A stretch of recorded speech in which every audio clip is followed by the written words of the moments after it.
On Friday, 5 former Republican administration officials rejected former President Donald Trump's claim of legal immunity in the Capitol riot case on January 6, 2021. Trump. On August 1, Washington, D.C. declared a large jury to the U.S. by a conspiracy charges. Official process blocking and prevention of an official transaction and trying to prevent the conspiracy against rights. Special Advisor Jack Smith's investigation after a Trump supporter who resulted in the allegations of common voter. He rejected any injustice and claimed to be guilty. Trump recently filed a lawsuit to reject case and said he had the immunity of presidency that protects him from prosecution because he was still on duty. Former officials from 5 Republican administrations serving the presidents of George W.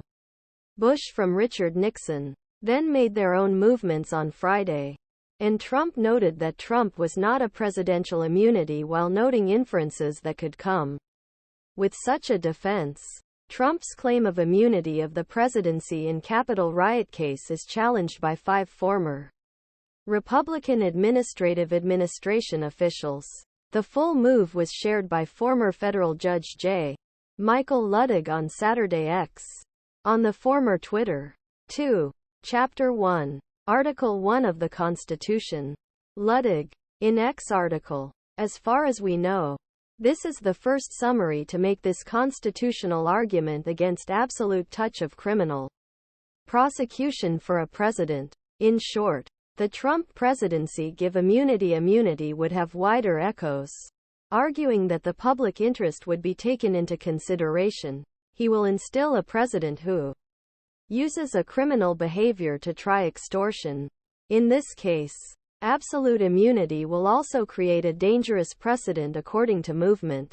The absolute immunity allegedly claimed former President Trump will encourage first presidents of future trying to violate executive rights by knowing a second period and preventing elected successors from initiating execution practices.